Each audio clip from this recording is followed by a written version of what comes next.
Bonsoir, on continue avec le catéchisme sur la pénitence. Au nom du Père et du Fils et du Saint-Esprit, ainsi soit-il. Notre Père qui es aux cieux, que votre nom soit sanctifié, que votre règne arrive, que votre volonté soit faite sur la terre comme au ciel. Donnez-nous aujourd'hui notre pain quotidien et pardonnez-nous nos offenses, comme nous pardonnons à ceux qui nous ont offensés. Et ne nous laissez pas tomber en tentation, mais délivrez-nous du mal, ainsi soit-il. Je vous salue Marie, pleine de grâce, le Seigneur est avec vous. Vous êtes bénie entre toutes les femmes, et Jésus, le fruit de vos entrailles, est béni. Sainte Marie, Mère de Dieu, priez pour nous pauvres pécheurs, maintenant et à l'heure de notre mort, ainsi soit-il. Saint Joseph, priez pour nous. Nos saints anges gardiens, veillez sur nous. Nos saints patrons, priez pour nous. Tous les saints, les gens de Dieu, priez pour nous. Au nom du Père et du Fils et du Saint-Esprit, ainsi soit-il. Ma chère fidèle, on avait quand même un catéchisme assez important la fois dernière, surtout sur la juridiction, parce que, quoique c'est un catéchisme pour les commençants ou premier degré, il faut directement expliquer où se confesser. Sinon, les gens vont se confesser au prêtre qu'ils croient catholique, donc il faut expliquer où est la validité, où est l'Église, où est la validité des sacrements et où est la juridiction nécessaire pour la validité de la confession. Donc, comme je vous ai dit autrefois, la pénitence est un des sacrements, pas tous, mais tous les sacrements ont cela comme propriété. Mais le sacrement de pénitence, donc la confession, nécessite une juridiction valide, enfin donc licite, une juridiction, n'est-ce pas, pour être valide, le sacrement. Il n'en est pas ainsi pour le baptême, pour la messe, pour la confirmation, etc., pour la plupart des sacrements. Donc ils peuvent être valides, mais illicites, gravement pécamineux, mais quand même valides. Ce n'est pas le cas pour la pénitence. Donc il faut une juridiction existante pour avoir la validité du sacrement. Et la seule juridiction qui fonctionne actuellement, c'est la juridiction de suppléance. Mais elle fonctionne seulement à certaines conditions. Voilà, donc j'ai expliqué tout ça la fois dernière, donc c'est quand même important, parce que la confession peut être très importante, n'est-ce pas, quand on veut se débarrasser des péchés mortels. Alors on continue avec les péchés véniels. Est-on obligé de confesser ces péchés véniels? Un péché véniel, c'est un péché qui n'est pas mortel, qui n'est pas matière grave. Par exemple, on a volé 10 euros. 10 euros, ça ne mérite pas l'enfer éternel, hein, donc, mais quand même, c'est pas bien, c'est un mal de voler. Hein. Voler, c'est un mal.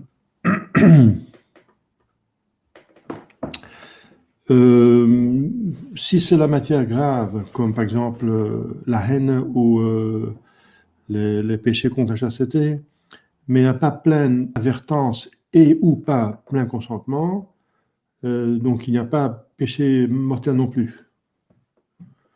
Donc s'il y a matière grave, mais pas pleine connaissance et plein consentement, alors il y a encore un péché véniel au fur et à mesure, donc en proportion qui avait conscience et consentement. Et s'il n'y a pas de consentement du tout ou pas de connaissance du tout, il n'y a pas péché du tout. Mais on peut être sous l'influence du mal. Par exemple, il y a des personnes qui font des péchés mortels, qui ont une méchanceté intrinsèque et qui ne se rendent pas compte. J'ai rencontré des gens qui disaient qu'ils ne savaient pas que c'était péché mortel, c'était pas permis de faire ci et ça, donc les péchés mortels, eh bien, ils sont quand même sous l'influence du mal, n'est-ce pas? Le diable a quand même une influence. Par exemple, ceux qui font du spiritisme, ceux qui ont des péchés contre la chasteté, et qui pensent que c'est pas péché, c'est pas péché. Voilà. Mais il y a quand même la conscience, n'est-ce pas? Je ne sais pas s'ils sont vraiment honnêtes, s'ils ne devraient pas se voir quelque part. C'est Dieu qui les jugera, hein, c'est pas nous. Mais figurez-vous qu'ils n'ont pas du tout conscience que c'est péché, alors il n'y a pas de péché du tout, mais ils sont quand même sur l'influence du mal. Ils sont quand même sur l'influence du mal. Le diable a quand même une emprise. Parce qu'objectivement, il pêche. Pas subjectivement, mais objectivement, il y a un péché. Et alors, donc voilà, il y a donc 3 degrés de péché, péché mortel, péché véniel, et ensuite péché originel. Et le péché, donc l'imperfection, c'est un péché qu'on n'a pas pu empêcher, qui se ressort plutôt du caractère, du tempérament, qui n'est pas encore totalement maîtrisé. Et c'est pour ça que l'Écriture sainte dit que le juste pêche encore 7 fois par jour. Mais le juste, c'est le saint, selon l'Écriture sainte. La justice, le juste, Saint Joseph était juste, un homme juste, et l'Écriture sainte veut dire que Saint Joseph était un saint. Donc comment comprendre qu'un juste, donc un saint, pêche encore 7 fois par jour? Parce qu'un saint, la sainteté veut justement dire c'est quelque chose qui n'a pas de mal, qui n'a rien de mal. La sainteté, Dieu est saint, on va dans le ciel quand on est saint, ou bien on est saint à la mort, ou bien on est purgé dans le purgatoire. Donc il n'y a plus de mal, de macule, de péché. Et comment ça se fait alors? Bien, il s'agit des imperfections. Une imperfection, c'est quelque chose qui est pécamineux, mais ce n'est pas un péché imputable parce que c'est en dehors de la connaissance ou de le consentement. Par exemple, un coup d'imprudence, mais une fois que se rend compte, on se maîtrise. Mais c'est parti comme ça, c'est le caractère, c'est le tempérament. Eh bien, c'est la suite encore du péché originel et des vices qu'on a contractés dans sa vie avant d'être converti. Et on peut maîtriser même les imperfections, mais alors il faut être vraiment imbibé de la grâce et avoir bien exercé aux vertus. Mais on ne peut pas exiger ça d'un commençant. Donc un commençant, n'est-ce pas, qui a un petit coup de colère comme ça, tout d'un coup, et une fois qu'il se rend compte, il se maîtrise directement, il n'a pas péché, c'est en dehors de sa volonté, n'est-ce pas? Voilà, mais il doit faire un travail. Il doit faire un travail pour maîtriser son tempérament. Voilà. Donc il y a plusieurs degrés de péché, n'est-ce pas? Péché mortel, c'est le plus grave, mérite l'enfer. Péché véniel mérite le purgatoire. Les imperfections méritent aucun châtiment. Finalement, ce ne sont pas des péchés, ce sont des péchés, disons, matérialitaires parlant, mais pas formalitaires parlant. Donc ce sont des péchés, voilà, ce sont des péchés, pas des péchés, voilà, sont des péchés, c'est quelque chose de pécamineux, mais ce n'est pas un péché personnel imputable. Et ainsi, le péché originel, c'est un quatrième, quoique l'imperfection est liée au péché originel. Donc c'est la suite des péchés originels. Le péché originel, c'est pas un péché personnel, mais le péché du genre humain. Et quand même, qui est pas imputable personnellement, mais quand même qui est imputable au genre humain, on appartient au genre humain, c'est quand même imputable à nous aussi. Voilà, donc ça nous prive de la vision béatifique, mais ça ne mérite pas la peine de l'enfer, hein, même pas du purgatoire. Ça ne mérite pas de peine, mais ça mérite le don. Alors c'est donc même dommage. Hein. Mais pas de peine, parce qu'on n'est pas puni personnellement. Enfin, il faut s'en défaire. Il faut s'en défaire de tous les péchés, les plus graves, les plus importants. Le premier, ça veut dire les péchés originels et les péchés mortels. Ça se fait par le baptême et par justement la confession. Mais aussi, donc, les péchés véniels. Alors, est-on obligé? On n'est pas obligé de confesser ses péchés véniels, mais il est très utile de le faire. Ce que le catéchisme veut dire, que dans une confession, est-ce qu'on est obligé de confesser ses péchés véniels pour la validité de l'absolution, par exemple? C'est ça une question beaucoup plus spécifique, plus aiguë, n'est-ce pas, plus poussée. Donc, on n'est pas obligé de confesser ses péchés véniels donc, quand on les a commis. Il ne faut pas courir au confessionnal pour les péchés véniels, parce qu'on peut recevoir la rémission des péchés véniels par toute bonne œuvre. Toute bonne œuvre.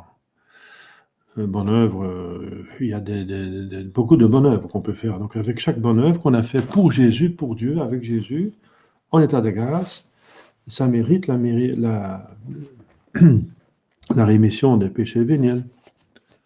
Donc, je viens de célébrer la messe, j'ai eu la communion, donné la communion à quelqu'un, eh bien, la communion, la messe, l'assistance à la messe, qui n'est pas obligatoire, c'est une bonne œuvre qui enlève les péchés véniels, par exemple, n'est-ce pas? Prier des prières qui ne sont pas obligatoires, voilà, visiter un malade, etc., supporter un caractère difficile, etc. Donc, faire son devoir d'État en portant bien la croix, et n'est pas la traînant, mais acceptant la croix quotidienne, eh bien, ça mérite la rémission des péchés véniels. Donc, on n'est pas obligé de confesser ce péché véniel, mais est-ce que dans la confession, on est obligé de confesser les péchés véniels? Non, non plus. Ce n'est pas nécessaire pour la validité. Alors, mais ce qui est nécessaire, comme vous savez, c'est tous les péchés mortels. Hein. Ça, c'est absolument obligatoire. Et quand il y a une zone grise, je ne sais pas si c'est vraiment un péché mortel ou pas, si c'est vraiment totalement consenti ou... Donc, alors, vous avez l'avantage du doute. Mais c'est bien de s'en confesser pour lever le doute, voilà. Parce qu'il y a un principe qui dit un suspect, donc vous êtes suspect d'avoir péché mortellement. Un suspect est considéré comme innocent aussi longtemps que son crime n'a pas été prouvé. Donc c'est pour ça que je dis que vous avez l'avantage du doute. Mais c'est le bon Dieu qui nous juge, hein, donc il faut mieux quand même se confesser et disant voilà, que vous doutez de ça et ça. C'est bien. Alors, ça ne nourrit pas le scrupule parce que vous dites la vérité. Il ne faut pas dire que vous avez péché mortellement si vous avez le doute. Ça, c'est scrupuleux, n'est-ce pas? C'est mentir. C'est pas dire la vérité. C'est dire peut-être que j'ai péché mortellement. Donc, il faut dire je doute si j'ai péché mortellement. Peut-être c'est un péché mortel, je ne sais pas. Voilà. Dans ce cas-là, je ne sais pas si j'avais vraiment consenti totalement ou j'ai pas repoussé cette tentation directement. J'ai joué un petit peu avec la tentation. Ça peut être un péché grave. Voilà. Donc, alors vous confessez le péché douteux en tant que douteux. Voilà, c'est la vérité. C'est bon. Voilà. Donc, est-il recommandé de se confesser fréquemment? Fréquemment. Il est très recommandé de se confesser fréquemment. Car chaque confession procure des grâces qui aident à lutter contre le péché.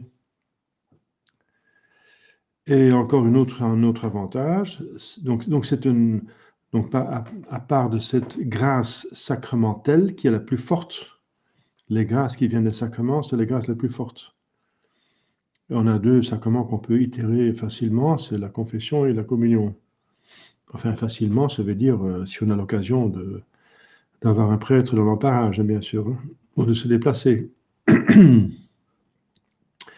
Donc on peut avoir la confession et la communion même tous les jours, si vous voulez. Hein, donc, Saint Thomas se confessait tous les jours, c'était dans la règle des dominicains de se confesser avant chaque messe. Et le Père Pope, au début du XXe siècle, se confessait aussi tous les jours, toujours le même péché véniel. Donc ça s'appelle, alors si on n'a pas péché, parce que ce sont quand même deux saints, surtout Saint Thomas d'Aquin est canonisé, et Père Pope pas encore, mais il est vénérable. Eh bien, qu'est-ce qu'ils font alors dans ce cas-là? Donc, si ça arrive qu'on n'a pas des gens qui confessent régulièrement, qui ont confessé il y a quelques jours et qui ne rappellent pas un péché, même pas véniel. Eh bien, figurez-vous qu'ils n'ont pas commis un péché véniel, ce qui est possible, n'est-ce pas? Alors, pour avoir quand même cette grâce sacramentelle de la confession, il faut il faut confesser un péché qui était certainement commis dans le passé, même s'il est déjà confessé. Selon tous les théologiens de morale, c'est matière valide. Et ça s'appelle une confession de dévotion. Donc, ce n'est pas une confession nécessaire, mais de dévotion pour obtenir les grâces. Donc, et vous dites que vous avez déjà confessé, que vous avez déjà eu l'absolution, mais vous dites un péché, et donc le prêtre peut, les moralistes disent que c'est matière valide quand même si le péché est remis. Vous l'avez commis une fois, et donc c'est comme matière valide pour une confession de dévotion, tout en sachant que le péché est remis. Il ne faut pas douter sur la rémission du péché. Hein. Donc, si vous avez fait une bonne confession, le péché est remis déjà. Mais ça donne l'occasion du prêtre pour donner une absolution. Donc, il est très recommandé de se confesser fréquemment. Une autre raison, c'est que donc pour l'obtenance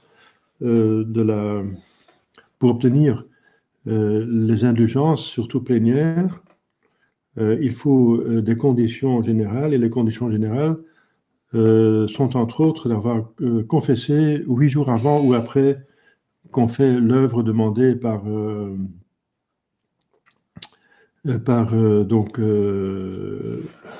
l'Église pour obtenir cette indulgence plénière. Donc l'idéal, c'est de confesser tous les 2 semaines, alors on est toujours en ordre. Sauf s'il y a des personnes qui communient presque tous les jours ou presque tous les jours, ils sont dispensés de confesser tous les 2 semaines, donc 8 jours avant ou après, pour obtenir les indulgences plénières. Donc, tous les 2 semaines, c'est très bien, n'est-ce pas?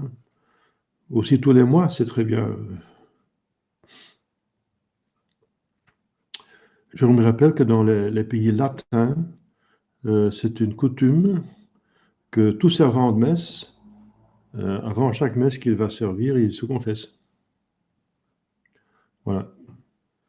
Donc, alors ils sont là très bien, n'est-ce pas, avec une conscience en ordre. Le prêtre s'était imposé aux dominicains, comme je viens de dire. Alors, que fait le prêtre par l'absolution? Donc, de la part du prêtre, il faut une absolution valide. De la part pour la confession valide. De la part du pénitent, il faut donc la contrition et la confession des péchés mortels, comme j'ai expliqué l'autre fois. Et ensuite, accepter la pénitence. Il y a 3 conditions pour que, de la part du pénitent, mais de la part du prêtre, il faut encore que l'absolution soit valide. Alors, par l'absolution, qui sont les paroles et les gestes, qui est donné sur un cœur contrit, donc le pénitent vient de confesser ses péchés, et le prêtre a vérifié si les conditions sont là, par exemple, sincère regret, etc. Et acceptation de réparation, restitution pour des vols, etc. Et aussi disposition pour éviter les péchés, les occasions de péché graves. Quand il a vérifié toutes les conditions pour que l'absolution soit valide et que la confession ne soit pas sacrilège mais sainte, alors il y va, alors il dit des prières et des gestes. Par l'absolution, le prêtre remet les péchés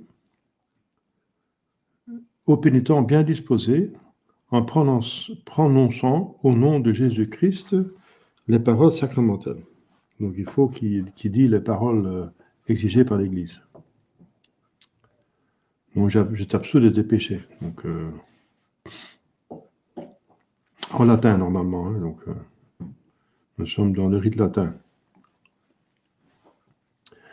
Et après, il ajoute encore des prières qui donnent, après l'absolution, il ajoute des prières qui qui donne déjà des grâces que les peines seront remis le plus possible. Regardez la traduction, n'est-ce pas, dans votre missel, dans les missels de la dernière page, il y a les sacrements et certainement la confession, dans le livre bleu aussi, il me semble. Le texte latin et la traduction du texte latin de ce que dit les prêtres dans la pénitence. Alors, autre chose très importante, n'est-ce pas, pour rendre la confession le plus facile possible, le confesseur est-il obligé de garder le secret de la confession? Le confesseur a la plus grave obligation de garder le secret de la confession. Il ne peut jamais, même pour sauver sa vie, révéler de quelque façon un péché connu par la confession. Voilà, donc il y a eu des martyrs de cela. Il y a un dominicain à Anvers, il y a Saint Jean Nepomucène à Prague, qui est mort parce qu'il ne voulait pas révéler la confession de la reine. Le roi était jaloux et soupçonneux. Il pensait que la reine avait un amant et il demandait au prêtre, le confesseur de la reine, des informations sur sa confession et il a toujours refusé. Et finalement, il a été tué par le roi. Et alors, son corps était récupéré. Il est mis dans la cathédrale et la langue n'est toujours pas corrompue. La langue est toujours intacte. La langue par laquelle il a mérité son martyre, en se taisant sur le péché connu par le secret de la confession. Alors, donc, après l'absolution, il y a la quatrième, donc après la confession, la contrition et l'absolution, il y a maintenant le quatrième élément de la pénitence qui rend la pénitence valide, qui appartient à l'essence de la confession, de la sacrement de pénitence. Qu'est-ce que la satisfaction ou la pénitence? La satisfaction ou pénitence est la prière ou la bonne œuvre imposée par le confesseur dans la confession, donc, en réparation de l'offense faite à Dieu par les péchés qu'il a confessés et en expiation des peines temporelles qui leur sont dues. Donc il faut accepter cette pénitence qu'il donne avant l'absolution, le prêtre. Si on dit oui, mais on pense non, alors l'absolution est invalide. Donc il faut accepter la pénitence. Une autre chose, c'est qu'on oublie de la faire, ou qu'on oublie de la faire entièrement. Alors ça ne rend pas, bien sûr, la confession invalide, mais une fois qu'on se rend compte, il faut le plus vite possible exécuter la pénitence. Toujours accomplir la pénitence après la confession le plus tôt possible. Et la prière ou la bonne œuvre est toujours en rapport, si c'est un bon confesseur, au péché qu'on a donc avoué. Donc si on a été avare, le prêtre peut imposer une aumône. Donc il faut toujours que la pénitence répare un petit peu au sens contraire du vice. Voilà, donc souvent dans la prière, bien sûr, parce que c'est essentiel pour obtenir des grâces. Et la plupart des péchés sont des péchés de faiblesse, donc il faut avoir des forces, et les forces l'on obtient par la grâce qui vient par les sacrements, les sacramentaux et les prières. Voilà. Donc, une prière, par exemple, un chapelet dit comme pénitence a plus de mérite qu'un chapelet dit en dehors de la pénitence du sacrement. Parce que le chapelet comme pénitence appartient encore au sacrement, donne une grâce sacramentelle. Et le chapelet en dehors n'a pas une grâce sacramentelle, mais juste une grâce de prière, qui est moindre. Donc c'est bien de demander une forte pénitence. Parce que ce que vous faites en pénitence est beaucoup plus efficace pour enlever tous les peines et diminuer le purgatoire que autre chose en dehors de la confession. Donc les confesseurs qui ne donnent pas assez de pénitence, une pénitence qui n'est pas proportionnée au mal, semblent être sympa, sympathique, il est doux, il n'est pas trop sévère, mais finalement il est très cruel, parce qu'il a omis de vous donner un moyen assez simple pour enlever les peines, et puisqu'il a une pénitence qui est trop légère, pas toutes les peines sont remises, et vous aurez un purgatoire qui est le plus pénible de toutes les peines qui existent, disent les pères d'Église. Donc il vous inflige la torture la plus cruelle. Vous voyez qu'être sympa et doux et gentil, ça peut être enfin, ça peut être mauvais, quoi. Il faut faire attention. C'est la vérité qui compte, n'est-ce pas? Il n'y a pas de vertu sans prudence.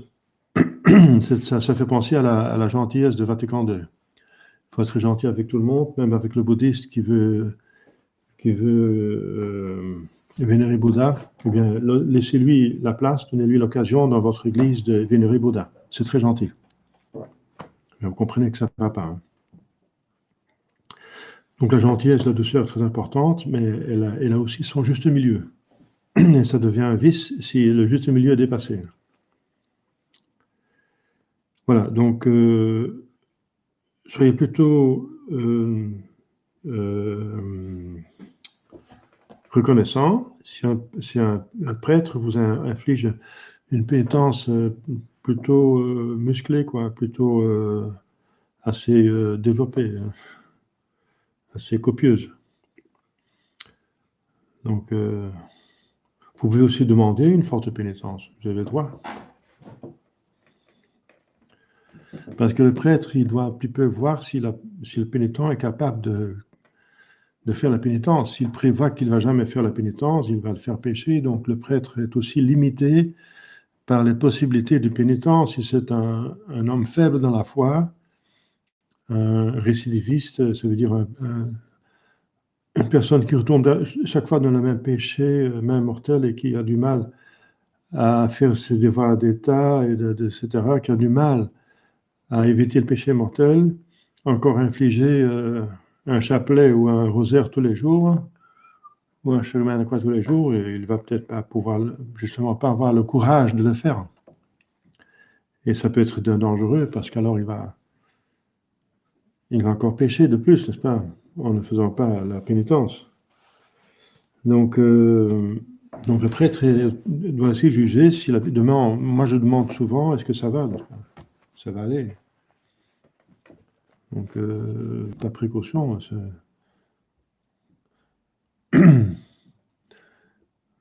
c'est pour éviter ça, ce genre de choses.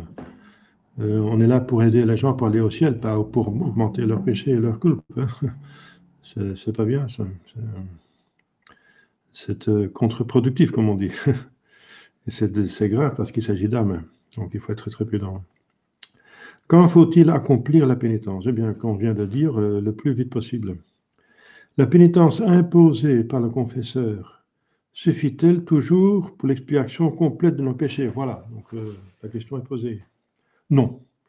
La pénitence imposée par le confesseur ne suffit pas toujours pour l'expiation complète de nos péchés. Il faut y ajouter d'autres pénitences comme la prière, l'aumône, la mortification, etc.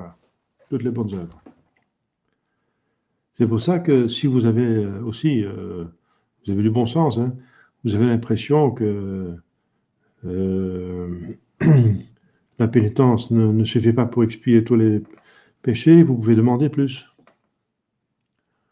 Quelqu'un qui a fait un avortement, on ne peut pas lui donner un chapelet, puis c'est fini. Hein. C'est très bien de prier le chapelet, mais ça ne va pas suffire pour expier les peines d'un avortement après la confession. Peut-être qu'il doit prier le chapelet pendant une année ou plutôt, hein, pour expier totalement. Je ne sais pas, une année, ça commence à être déconvenable, quoi. Voilà, donc si vous avez le courage, demandez, hein, c'est mieux d'expier ici, c'est mieux d'avoir son purgatoire sur terre qu'après la mort, hein. Il est plus sévère. Parce qu'ici, il est volontaire plutôt, et là, il est obligatoire, Donc quand c'est obligatoire, c'est par force, ça a moins de mérite que si c'est accepté volontairement. Quels sont les effets du sacrement de pénitence? Eh bien, ils sont énormes, magnifiques. C'est vraiment le salut qui est donné, le salut. C'est comme le Christ même, hein, qui nous est donné. Le sacrement de pénitence remet les péchés et les peines éternelles. Voilà. Les péchés et les peines éternelles. Il rend la grâce sanctifiante ou l'augmente. Si la grâce sanctifiante n'était pas perdue par les péchés. On confesse seulement des péchés véniels, c'est matière suffisante. Alors il augmente la grâce sanctifiante. Il procure des grâces actuelles qui permettent de ne pas retomber dans le péché confessé et de satisfaire pour les fautes qu'on a commises. Voilà.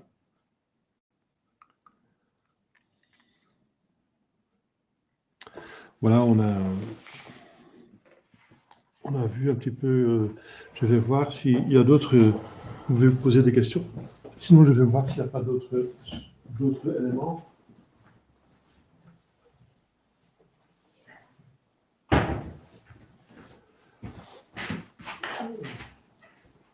On va peut-être faire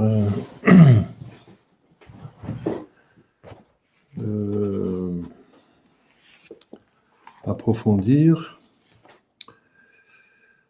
Donc, oui.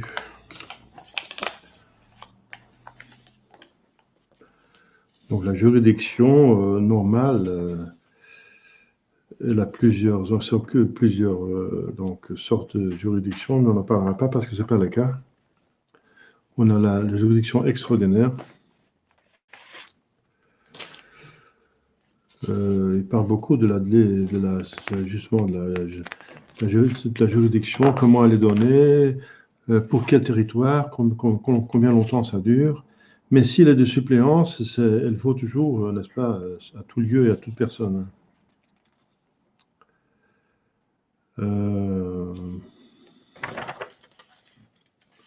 C'est énorme, énorme.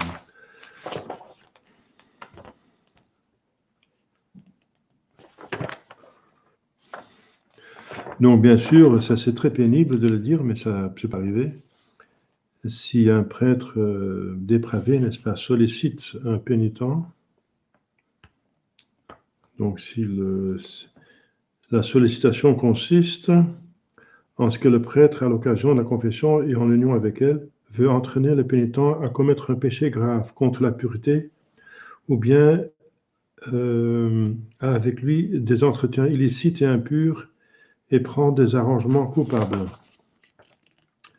Alors, le pénitent a le devoir de dénoncer aux autorités, donc à l'évêque, à son supérieur, il a le devoir de dénonciation.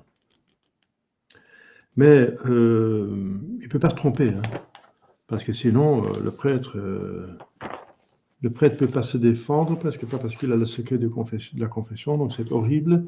Si un pénitent accuse un prêtre de ça, il ne peut pas se défendre. Donc c'est très pénible, n'est-ce pas? Donc c'est une chose très, très grave. Et c'est aussi une grande responsabilité pour celui qui dénonce. Mais s'il a certitude que ça a été fait, il doit le faire. Ou elle doit le faire. Plutôt. C'est souvent des femmes, bien sûr. Voilà. Donc ça, c'est des choses qui peuvent arriver. J'espère que ça n'arrivera jamais, mais malheureusement, ça peut arriver. Alors, encore, oui, voilà. Important, si vous avez trouvé un prêtre qui est validement prêtre, qui a une juridiction, mais encore, c'est pas fini. L'idéal pour le confesseur, c'est qu'il, surtout pour si vous utilisez, si vous voulez aussi avoir une direction spirituelle, il faut qu'il y a quelque part une compréhension entre le prêtre et le pénitent, pour bien le comprendre, son âme, et pour le suivre. En tout cas, ce qui est donc requis et même exigé du côté du prêtre, c'est que, et c'est lié à sa juridiction, c'est qu'il est instruit, qu'il connaît la théologie morale.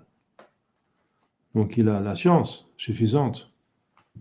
Et je dis c'est lié à la juridiction normalement, parce que pour une juridiction ordinaire, justement, l'évêque qui donne cette juridiction à son prêtre pour confesser, il doit vérifier s'il connaît toujours sa théologie morale.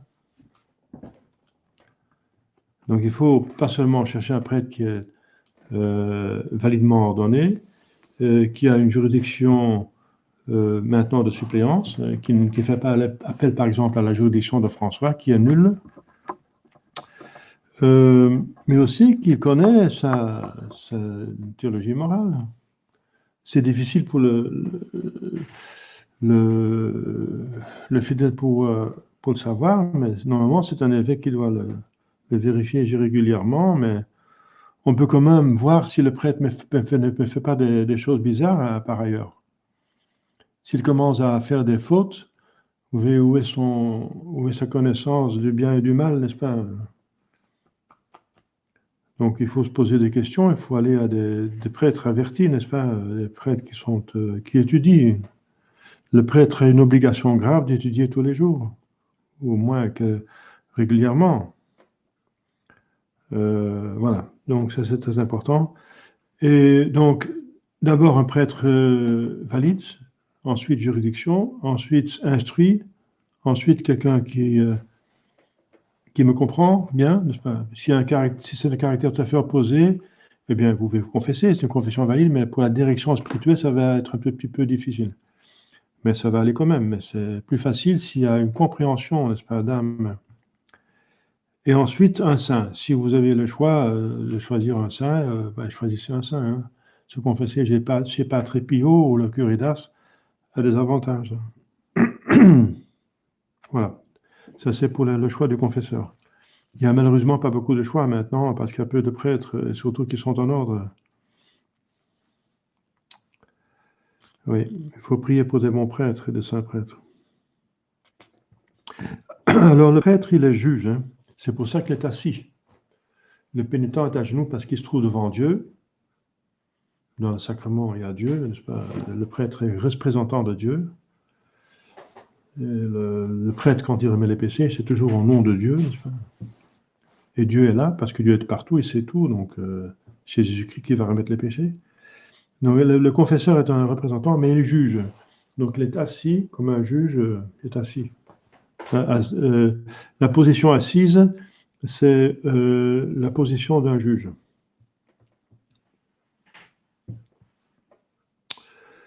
Voilà, donc c'est un jugement. Donc il faut s'accuser des péchés. On vient en confession pas pour s'excuser des péchés, mais pour s'accuser des péchés.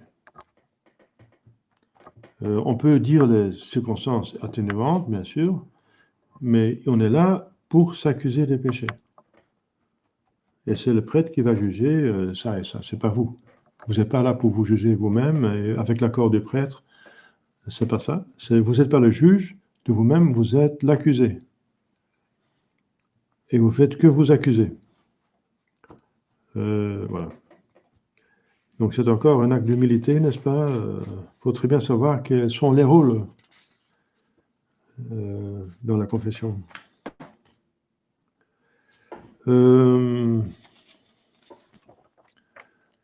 Et le prêtre a le devoir et le droit d'interroger. Ne soyez pas scandalisés, n'est-ce pas? Parce que le prêtre doit savoir s'il s'agit d'un péché mortel ou véniel pour pouvoir décider, par exemple, de la pénitence. Il a besoin de savoir. Donc, il peut poser les questions sur le fait que vous étiez conscient, vous avez consenti, etc., les circonstances atténuantes ou aggravantes. Il ne faut pas entrer dans les détails inutiles, n'est-ce pas? Surtout quand il s'agit de péchés contre la chasteté, il ne faut pas surtout éviter les détails, n'est-ce pas? Mais il faut quand même dire ce qu'il y en est, la gravité du péché, n'est-ce pas? C'est différent d'avoir péché avec une femme non mariée ou mariée. S'il est marié, le péché est encore plus grave. C'est en plus un péché contre le mariage. Et si tous les deux sont mariés, c'est encore pire. Donc, etc., etc. Donc, l'interrogation, le prêtre doit et peut et doit interroger sur la disposition du pénitent. S'il est vraiment prêt, s'il déteste les péchés, s'il est prêt, prend tous les moyens pour ne plus pécher, et s'il a vraiment la ferme résolution de ne plus pécher et d'éviter les occasions de pécher. Cette dernière chose est très dure. Hein. C'est quelque chose de très tenace, n'est-ce pas? Ça semble difficile même pour les filets traditionnels, d'éviter les occasions de pécher. Et la télévision, n'est-ce pas, par exemple, c'est une occasion de pécher contre la chasteté. Il y a tout le temps des publicités, n'est-ce pas, de nudité. C'est presque c'est une certitude. Donc, selon Monseigneur Lefebvre et Castro de Mayer, la télévision, c'est une occasion de péché grave. Et normalement, on devrait interdire la télévision. Interdire la télévision. C'est très dur pour les gens pour leur comprendre ça, mais c'est. Par exemple, dans le diocèse de Monseigneur Castro de Mayer, qui était un des deux évêques qui ont tenu la foi après le concile, eh bien, dans son diocèse, il n'y avait pas de télévision.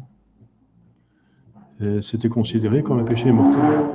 Un péché mortel d'avoir une télévision. À cause de ça, ce que je viens de dire, il y a toujours du poivre et du sel, comme on dit. Hein. Du poivre et du sel, ça veut dire des choses contre la chasteté et de la violence. Pour la violence, quoi. Donc, qui suscite la haine. On est influencé par la télévision, on a vu ça, n'est-ce pas? Je me rappelle, le directeur de l'école, j'avais 12 ans, n'est-ce pas? 11 ans, c'est en 63, en 1963. Eh bien, le directeur de l'école, il s'appelait Monsieur Van Keer, hein, à Saint-Tron, en Limbourg. C'était le collège épiscopal, où j'allais à collège. Il disait, je peux voir, si j'observe les garçons dans la cour, à la récréation, si la veille c'était Bonanza sur la télévision.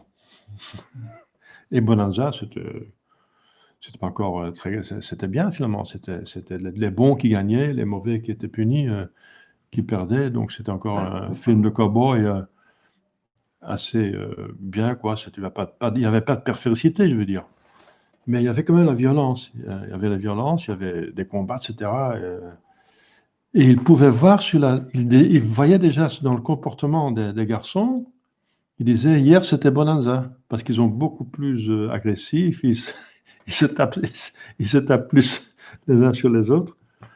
Donc, enfin, il y a des études, n'est-ce pas? C'est clair que regarder la télévision, ça nous influe dans notre âme, jusqu'aux actes. On voit ça aux enfants, n'est-ce pas?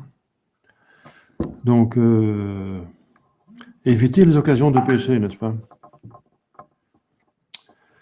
Le prêtre doit interroger. Si un prêtre n'interroge jamais, n'est-ce pas, c'est mauvais signe. Il est trop facile et ça peut être très grave. On dit un chirurgien trop doux cause des plaies puantes. S'il hésite de couper totalement le cancer ou la maladie, la chair pourrie, s'il hésite de tout couper, il reste de la chair pourrie dans le corps qui peut causer la gangrène. Donc c'est pour un chirurgien comme ça, mais c'est aussi pour un prêtre. La douceur, c'est une très grande vertu, n'est-ce pas? Jésus dit, apprenez-moi parce que je suis humble et doux de cœur. C'est très important la douceur, mais la douceur exagérée peut être peut être diabolique aussi, n'est-ce pas? La vertu se trouve au milieu. Donc, un prêtre qui pose jamais des questions, jamais, mais il risque de laisser passer des péchés mortels, n'est-ce pas? Et ça, c'est sa responsabilité, hein. Mais aussi, le pénitent doit choisir un prêtre qui est averti, n'est-ce pas? Qui est à point, qui est au niveau, je veux dire.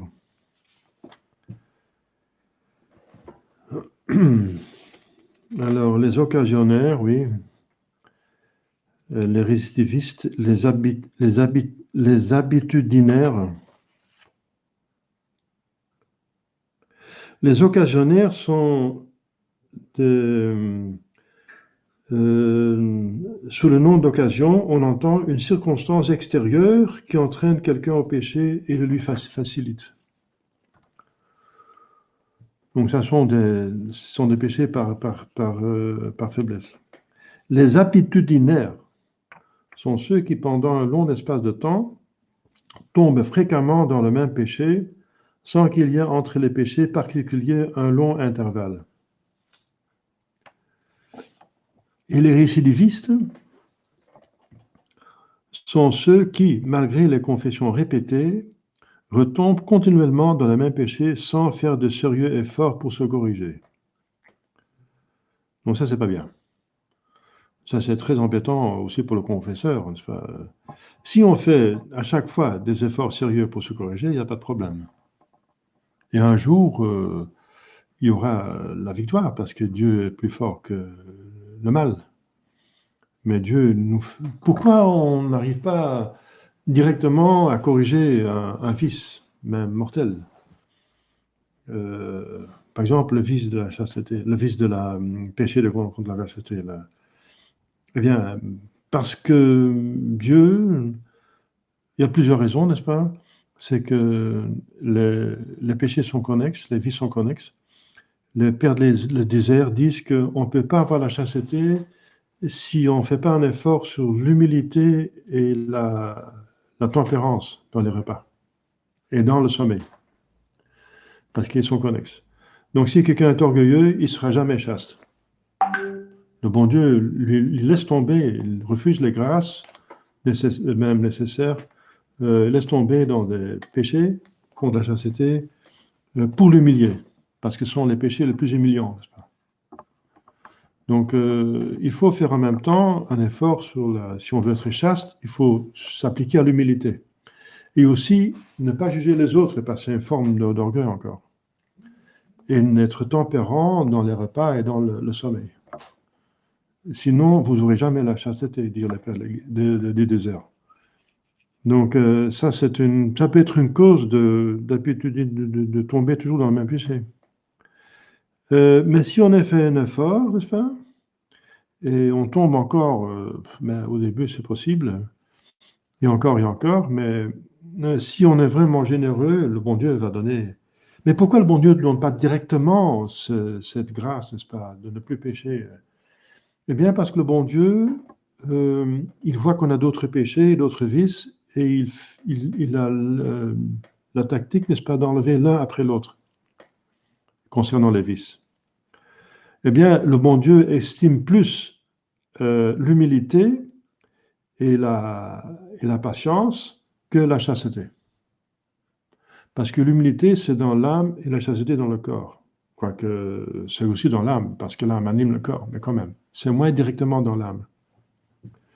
Le bon Dieu prend plus d'importance à ce qui est directement dans l'âme que ce qui est indirectement dans l'âme et dans le corps. Donc il donne plus de poids à l'humilité qu'à la chasteté. Mais il faut tous les deux, hein, tous les deux. Si on pêche gravement contre les deux, dans les deux cas, on mérite l'enfer, donc c'est grave. Mais il y a quand même une prépondérance encore. Donc le bon Dieu, comme je viens de dire, pour rendre humble ou patient et persévérant, il va laisser un combat, n'est-ce pas, persister, et même des chutes. Il va me permettre des chutes. Mais les chutes seront quand même moins graves. Les chutes seront peut-être il y a peut-être un petit manque d'avertance et de consentement, donc ce ne sera pas vraiment... Ça passe facilement dans la zone grise, que ce n'est pas vraiment un péché mortel, mais il est toujours là. Et c'est humiliant. Eh bien, c'est pour mettre à l'épreuve l'humilité, donc l'humilité, la persévérance et la patience. Voilà. Voilà, c'est comme ça que le bon Dieu travaille. Donc, si vous voulez être chaste, ce qui est absolument nécessaire, eh bien, il faut travailler aussi à l'humilité, à la patience, etc. Donc, voilà. Ça, c'est pour les habitudinaires et les récidivistes. Mais les récidivistes sont plutôt ceux qui ne font pas de sérieux efforts pour se corriger. Alors, à un certain moment, le prêtre ne peut plus donner l'absolution. Ça, c'est très pénible. Parce que, justement, à l'absolution, il faut promettre de faire tout son possible pour en sortir, même si, de fait, la personne pêche encore gravement après. Mais au moment de la confession, il était bien disposé pour faire tout ce qu'il peut. Voilà. Et le prêtre peut donner toujours si la disposition est là, le prêtre peut toujours donner l'absolution. Hein. Mais il faut faire attention parce que on est très malin pour se tromper nous-mêmes. Hein. Oui.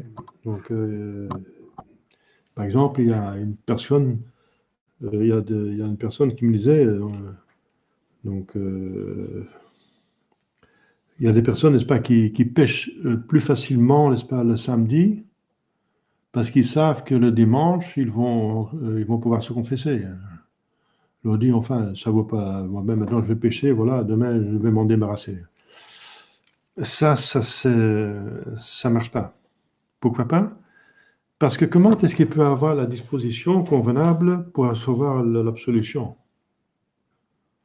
Parce qu'il a cette mentalité que, voilà, il peut pécher gravement et si le lendemain il va se confesser, c'est moins grave. Non?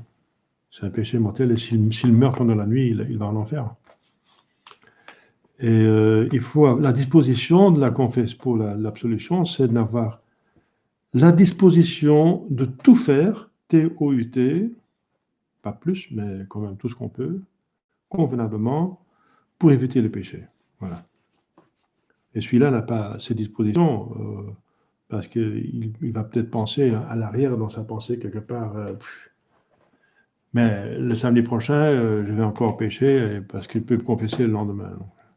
Ça ne marche pas. Hein. Donc ça peut même, si le confesseur est averti, il fait attention, il va poser le problème, il va lui expliquer qu'il faut faire quelque chose. Hein. Il faut faire ça convenablement.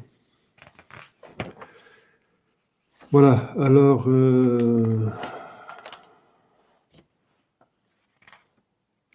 voilà, alors tous les péchés peuvent être remis.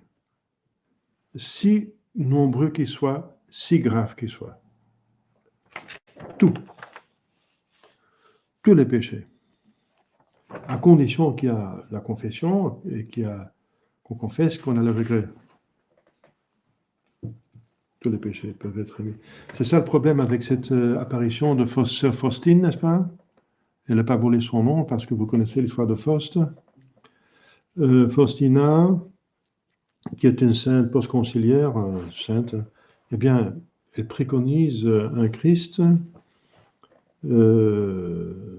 qui montre pas son cœur, mais il y a deux rayons qui sortent. Ça, c'est vrai qu'il y a du sang et de l'eau qui sortaient de son cœur, mais ce n'était pas des rayons, mais c'est enfin, c'était quand même de la grâce. Mais qui préconise, qui prêche un Christ miséricordieux, mais par nulle part de regret. Et ça ne marche pas. Mais... Donc, on prie pour la rémission des péchés, pour que Dieu pardonne à tout le monde entier. Mais on ne demande pas que le monde se convertisse. Et ça, c'est diabolique, n'est-ce pas? Ça veut dire, on pêche et le bon Dieu va tout remettre les péchés et tout le monde va au ciel. Ça veut dire presque ça. Hein, ça va dans le sens de Vatican II. Donc, tous les péchés peuvent être mis, si graves qu'ils sont, si nombreux, à condition qu'on les regrette. Jésus dit à la femme, n'est-ce pas, adultère, moi non plus, je ne te condamne pas, mais va et ne pêche plus. Voilà, va et ne pêche plus. Alors, il y a d'autres choses. Non, je pense qu'on a... Ah oui, il faut voir ça, c'est très intéressant. Remarque.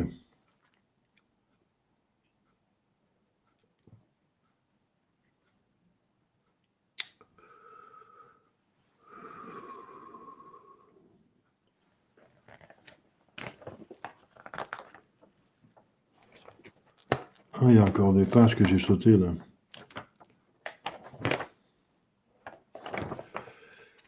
C'est que dans le Moyen-Âge, on voyait beaucoup plus le lien entre la maladie du corps et de l'âme et la guérison du corps et de l'âme.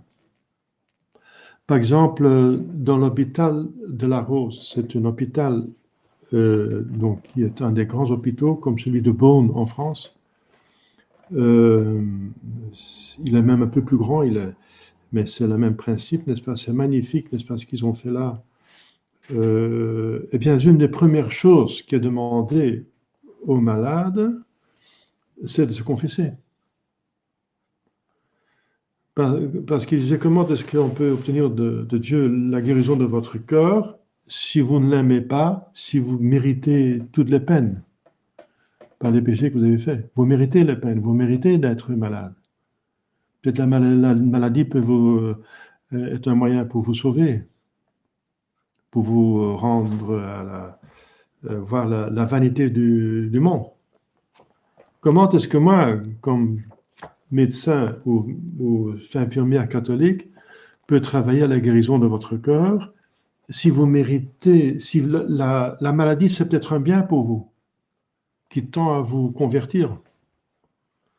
Donc convertissez-vous d'abord et alors on peut travailler sinon je vais travailler contre le bon Dieu peut-être. Le bon Dieu veut peut-être pas que vous soyez guéri, parce qu'il veut que vous soyez humiliés et peinés sur terre pour éviter la peine de l'enfer.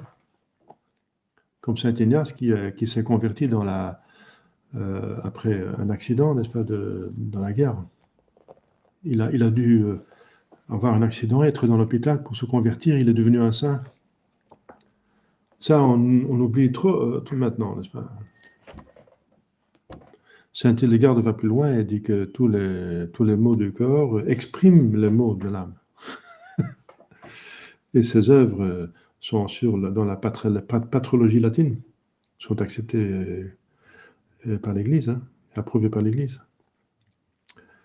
Donc pour la confession, si l'âme est en ordre, le corps va plus facilement se mettre en ordre également. Et au contraire, il y a beaucoup de péchés qui causent des maladies. C'est même dans l'Écriture sainte. Dans l'Écriture sainte, il y a marqué, Saint Paul dit, c'est pour cela qu'il y a tant de malades et même de morts parmi vous, il parle aux chrétiens, de morts et de malades parmi vous, parce que vous recevez la Sainte Communion indignement. Ah, indignement.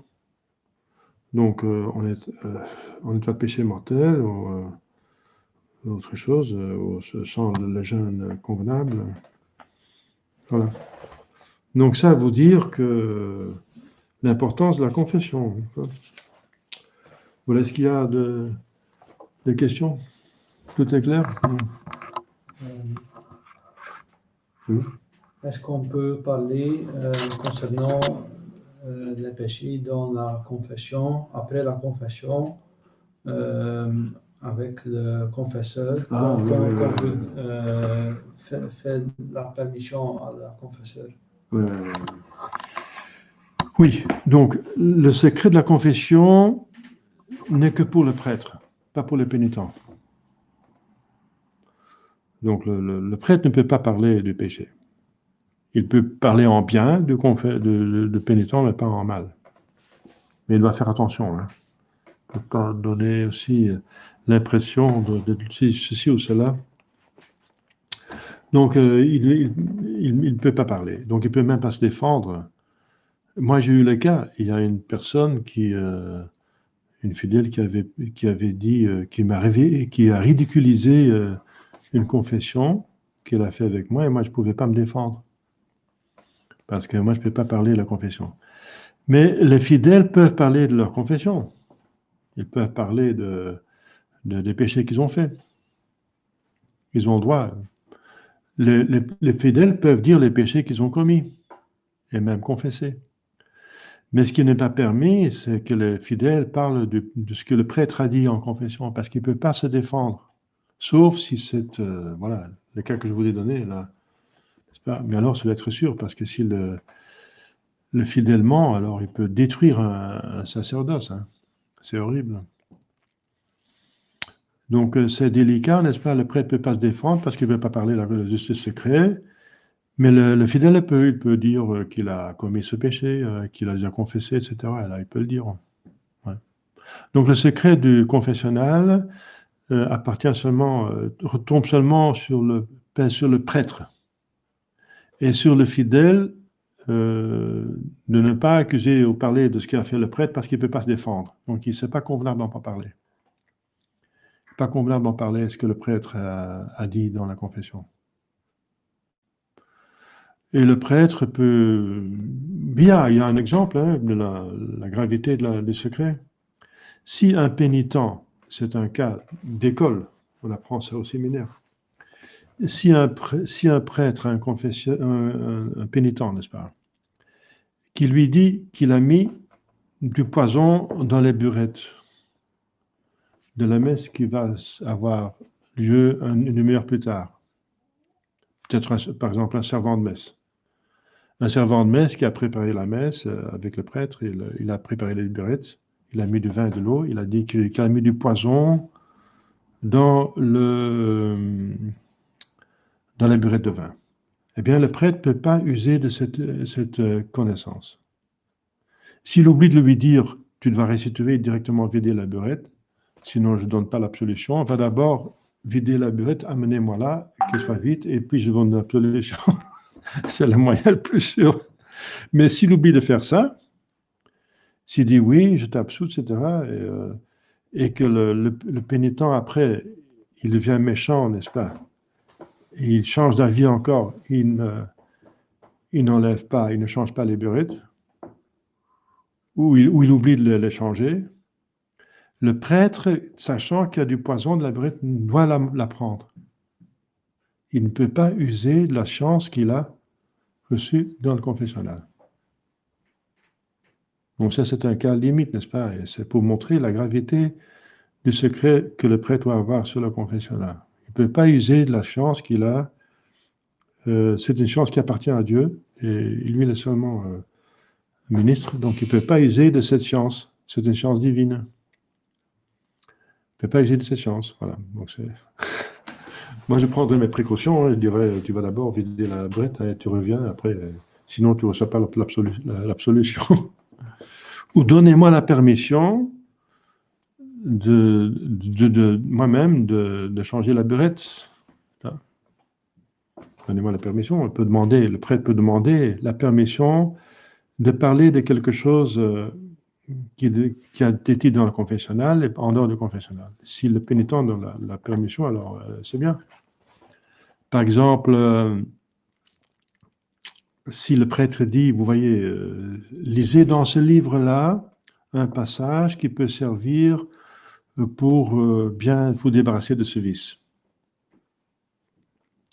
Et il dit, donnez-moi la permission de vous donner ce livre après la confession. Il doit donner la permission parce que s'il amène un livre après la confession, pour un vice, c'est qu'il fait usage de la connaissance de la confession, du vice que l'autre a, mais il fait usage en dehors de la confession et il n'a pas le droit. Donc il doit demander la permission, par exemple, de lui donner, indiquer ou faire une photocopie d'un livre, des pages d'un livre. Il doit demander la permission au pénitent d'user de la connaissance qu'il a de ce péché pour en user en dehors de la confession. Et si le pénitent dit non, alors c'est non, voilà. S'il n'a pas la permission, il n'a pas la permission. Alors débrouillez-vous à vous-même à trouver ce livre, ou demandez-moi, en dehors de la confession, ce livre, pour chercher les pages et prendre la photocopie vous-même. Vous voyez? Ça va si loin que ça, oui. Oui. Oui, l'Église prend donc elle a institué ce secret de confession pour rendre la confession facile. Parce que si les fidèles savent que le prêtre peut utiliser cette connaissance en la confession, ce serait plus pénible que se confesser. Et maintenant qu'ils savent qu'il y a un secret, il le dit ça et c'est dans un tombeau, c'est comme dans un tombeau, il ne peut pas en parler, c'est mort, n'est-ce pas? C'est enterré. Alors c'est plus facile de se confesser, n'est-ce pas? Il y a une personne qui le sait, il ne peut pas utiliser même cette connaissance, et puis c'est tout. Et le prêtre a les grâces de passer outre. N'est-ce pas? C'est plus facile de se confesser en ce moment-là que... Voilà. C'est pour rendre la confession facile, enfin le moins difficile possible, parce qu'elle est nécessaire pour le salut. Si quelqu'un ne veut pas se confesser par honte, n'est-ce pas? Ce serait la catastrophe, il va se damner, n'est-ce pas? Et pour éviter ça, l'Église a donc imposé ce secret si sévèrement. En temps normaux, c'est pas permis pour un prêtre pour donner absolution pour un avortement. Pour un avortement, oui. Oui, il y a il y a des absolutions qui peuvent seulement être données après la levée d'excommunication. Et la levée d'excommunication appartient à un évêque. Par exemple, pour l'avortement. Mais s'il y a une angoisse chez le pénitent, qu'il peut mourir entre-temps, il y a une angoisse, il y a une détresse, il y a une angoisse, le prêtre peut donner in forum internum, ça s'appelle ça l'absolution. Ça veut dire que devant Dieu, le péché est remis, mais pas en dehors. Il a fait l'avortement, c'est un fait, donc il va encore obtenir la levée de l'excommunication in forum externum. Ça veut dire pour l'Église, devant l'Église, publiquement. Donc, mais in forum internum, ça veut dire dans le fort intérieur, pour dans l'âme, il peut remettre le péché. Donc, s'il voit une détresse chez le pénitent. Voilà, donc effectivement, c'est une bonne question. Pour certains péchés, je me rappelle qu'en Suisse, les évêques ont décrété, par exemple l'évêque du Valais, il avait décrété que le prêtre ne pouvait pas absoudre des enfants qui ont frappé leurs parents. Donc il n'avait pas le pouvoir il n'avait pas de juridiction pour ce péché-là. L'enfant pouvait seulement se confesser à l'évêque. C'est pour montrer la gravité de la chose. Un enfant qui frappe ses parents, il frappe Dieu. Enfin, s'ils sont de bons parents. Hein. Parce que les parents représentent Dieu devant l'enfant. Le 4e commandement appartient, selon beaucoup de catéchismes, aux 3 premiers, quoi. Il y en a qui disent les 4 premiers commandements et puis 6 autres. Habituellement, on dit les 3 premiers en relation avec Dieu et les 7 autres au prochain. Mais le 4e a rapport au prochain, à ses parents, mais aussi à Dieu parce qu'ils sont les représentants de Dieu. Les autorités sont les représentants de Dieu. Donc c'est pour ça. Donc vous voyez, donc il y a effectivement, oui, pour certaines absolutions, pour certains péchés, il faut, oui, il faut, le prêtre doit faire une procédure, suivre une procédure, oui. Donc normalement pour l'avortement, il ne donne pas l'absolution, mais il va d'abord régler avec l'évêque ou avec le pape, si ça appartient au Saint-Siège, la levée de l'excommunication. Et après, il reçoit une absolution de l'excommunication et du péché. Il faut 2 absolutions. Une pour le péché, une pour l'excommunication. Voilà. Mais s'il y a une détresse, une angoisse, n'est-ce pas? que ça dure trop longtemps, le pénitent dit, si je meurs, j'ai toujours pas la rémission du péché. Le prêtre peut donner l'absolution, mais il faut encore l'absolution de la levée de l'excommunication. Hein.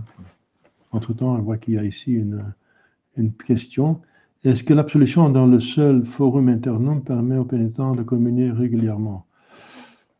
Non, parce que la communion est publique et l'avortement était public et la rémission est seulement donc privée. Donc il peut recevoir la communion en privé, mais pas en public. Donc s'il vient en semaine, il reçoit la communion. S'il n'y a personne dans l'église, il peut recevoir la communion, mais pas en public. C'est toujours un pécheur public, parce que l'avortement, c'est quelque chose de... Normalement, c'est quelque chose de public, c'est fait par des autres personnes avec... il y a d'autres personnes qui sont au courant, etc. Donc, normalement, pas, non. Oui. Donc, pour quelqu'un qui est considéré comme un pécheur public, mais qui est au fond interne pas pécheur, et le prêtre le sait de certitude, il peut recevoir la communion, mais en privé seulement. Il faut pas que, enfin, il faut faire attention parce que sinon, si les gens le savent, ils vont encore penser qu'il y a n'importe quoi, hein, que le prêtre donne la communion. Donc c'est un peu délicat, quoi. Oui. Mais c'est permis, oui. Quand une personne n'est pas déjà baptisée, mais il veut avoir la baptême, ou Oui. il n'est pas sûr sur son baptême, Oui. il doit encore confesser en avant. Ah oui, s'il y a un baptême douteux, eh bien, il faut lever le doute, il faut être baptisé sous condition. Si, c'est sûr qu'il y a eu un doute. Si le baptême n'est donc pas certain, et il y a un doute positif, eh bien, il faut refaire le baptême. Mais alors, il faut se confesser lors du baptême sous condition, parce qu'il y a deux possibilités. Ou bien le baptême était valide, ou bien il n'était pas valide. C'est ça justement le doute. Eh bien, disons que le baptême était valide. Eh bien, alors, la personne va se confesser. Donc alors, elle se confesse juste avant la conférence qu'on donne, donc. On donne la donation, donc faire le baptême sous condition. Il se confesse de tous les péchés qu'il a commis après le premier baptême douteux. Et alors, il reçoit une absolution sous condition. Si tu es baptisé, je t'absous. Et alors, dans le cas qu'il était baptisé, que le baptême était valide, il est en ordre. Tous les péchés mortels sont partis, il est en état de grâce. Mais il y a un doute. Donc, pour lever le doute de la deuxième possibilité, ça veut dire que le baptême est invalide. Supposons alors l'autre cas que le baptême est invalide. Eh bien, alors, donc cette confession ne vaut pas parce qu'elle est faite sous condition. Le premier baptême ne vaut pas non plus, donc il doit être baptisé. Et au moment du baptême, si tu n'es pas baptisé, je te baptise, alors tous les péchés sont remis. Donc, s'il reçoit une confession sous condition, avant le baptême sous condition, et ensuite directement après le baptême sous condition, alors il est certain d'être en état de grâce. Parce qu'on a pris des précautions contre les deux cas. Voilà. C'est comme ça que ça se passe. Ça va? Donc, bon, alors oui, ça arrive de plus en plus maintenant. Hein. Oui. Bon, si on a fait le tour, c'est très bien. La fois prochaine, on va parler de l'extrême onction. Et après, il reste encore l'ordre et le mariage. Voilà. Il y a encore 3 sacrements qui... Il y a encore une question, je vois. Dans la situation actuelle de l'Église, est-ce que la juridiction de suppléance s'applique aussi à la levée de l'excommunication? Oui, bien sûr. Parce qu'il y a dans ce sens qu'il y a des levées de l'excommunication qui sont réservées au siège apostolique à Rome. Mais il n'y a pas de pape alors. Donc c'est l'évêque qui a la juridiction de suppléance. Normalement, les excommunications doivent être levées par les évêques. Et voilà, on a toujours des évêques. Il y aura toujours des évêques dans l'Église, ça c'est sûr. Parce que l'épiscopat appartient à l'essence de l'Église. Parce que justement, on a besoin de l'épiscopat pour certains sacrements, de l'ordre, de sacre et de la confirmation, etc. Et aussi pour l'enseignement, les épiscopes, les évêques sont les sujets les plus importants de l'Église enseignante. Donc l'Église ne peut pas perdre les sacrements, même à pas un sacrement, et pas. Il faut une structure dans l'Église. Elle est une société. Donc la structure demande donc prêtrise, évêque, hein, normalement pape, mais on peut exister sans pape un certain temps. La preuve, c'est l'interrègne. La période entre la mort d'un pape et l'élection d'un autre, l'Église existe quand même avec tous ses propriétés sans pape. Mais on ne peut pas exister sans évêque. Pas possible. Donc il y aura toujours des évêques, et les évêques ont la suppléance de toute excommunication. L'Église va fonctionner convenablement. L'Église est indéfectible. Elle ne peut pas avoir un défaut. C'est un dogme. Si elle ne peut plus lever une excommunication, il y a un défaut dans l'Église. Et c'est contre le dogme de l'indéfectibilité de l'Église. L'Église peut exister sans pape. C'est à chaque fois qu'un pape est mort, elle existe sans pape, jusqu'à un autre pape. Mais elle ne peut pas avoir de défaut. Ce sont deux choses. L'un est un fait historique, l'autre c'est un dogme. Et la conclusion, c'est qu'effectivement, la levée d'excommunication est toujours possible, mais pas la plus haute autorité.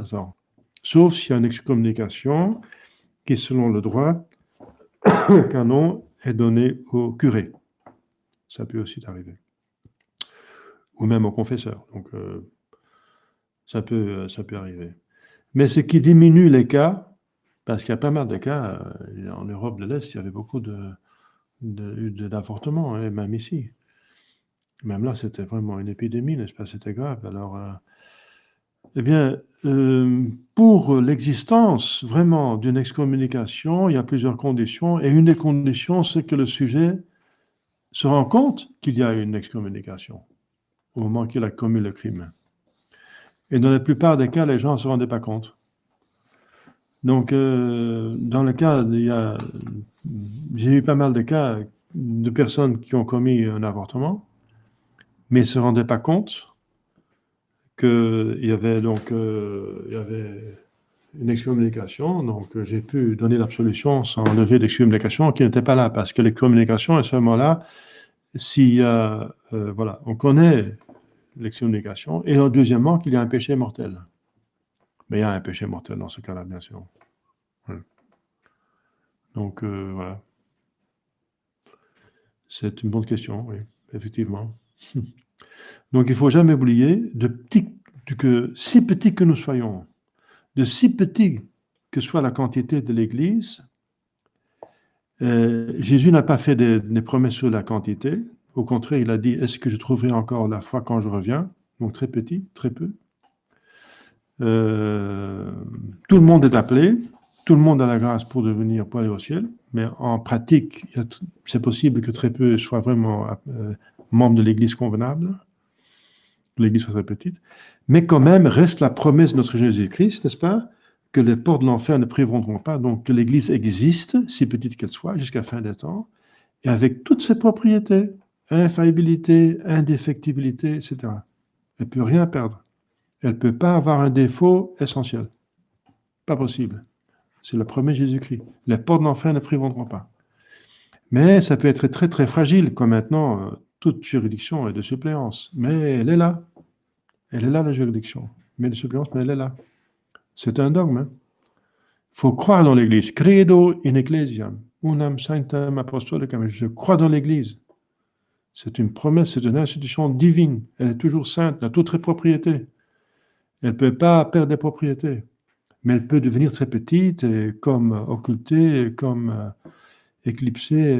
Mais même dans une éclipse du soleil, on voit toujours dans la marche qu'il y a encore la lumière par derrière, qu'il y a le soleil comme un par derrière.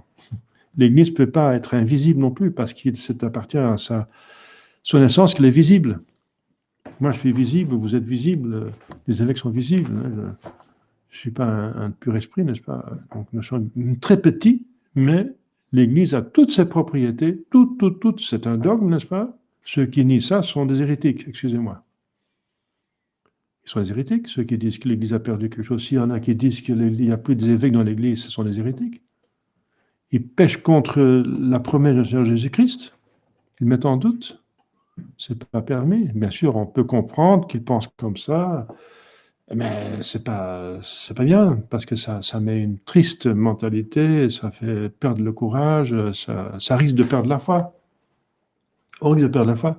S'il n'y a plus des évêques, ça veut dire que Jésus-Christ s'est trompé, donc il n'est pas Dieu. Voilà. Alors on perd la foi. Hein. C'est très dangereux, n'est-ce pas?